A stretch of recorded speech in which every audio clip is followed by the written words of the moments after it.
මට සාමාන්‍ය නරකම කමෙන්ට් එකක් තියෙන එදාට අපි මේ කට් එක දාන්නම්.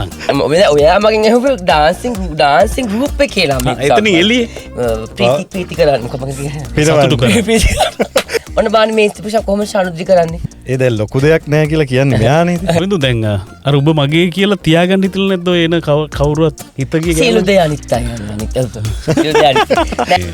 ප්‍රසිද්ධියේ කොහෙර කියලාද? නෑ මම ෆස්ට් ටයිම් කිව්වේ කොරියෝග්‍රාෆර් කෙනෙකුට අපි සාමාන්‍ය තිරේ පිටපස්සේ ඉන්න කට්ටියනේ මෙහෙම එකක් මේ සිත් නෙමෙයි ඕපුතු කතා කරේ යකඩ එකට මොනවද ගානවා වගේ මගේ ෆැමිලි බෑග්ග්‍රවුන්ඩ් එකේ කිසිම ඩාන්සර් කෙනෙක් නැහැ මොනවද? පොඩි කාලෙත් ලොකු වෙනසක් නෑ ඒ විදිහම තමයි මම ඒතර කියන්නේ හලෝ අක්කේ කොහොමද මාව දැක්කේ නැද්ද කියලා මම ගිහලා අහනවා සයන්ස් පැත්තේ මොන හරි කතා කරමු. අපෝ මම හිතනවා ඔයා හැබැයි මෙහෙම එකකුත් තියෙනවා අපි දැනගන්න ඕනේ කවුරු කොහොම කිව්වා අදාළ තැනදී අදාළ දින හොඳට රින්ගල යන්න මී ටයිම් එක කියලානේ මී ටයිම් එක කවුද ඕනම කෙනෙකුට නටන්න පුළුවන්ද ආසාව තියෙනවනේ. රිද්ම් එක තියෙනවා නරන්න පුළුවන් ඕනේ ලස්සන නේද මම යා ලස්සන ලස්සන මාළේ මෙයා මාළා ගෙනල්ලා නැහැ අර ඔය වගේ හරි මොඩ ප්‍රශ්න තියෙන්නේ මම නැහැ මට මම මාළේ දාන්න ඕනේ එක්කෙනෙක් අගසි අනික් එක්කෙනා ශානුද්‍රි අකේ කියලා හඳවගෙන තියනවා ඒක ඕනේ කතා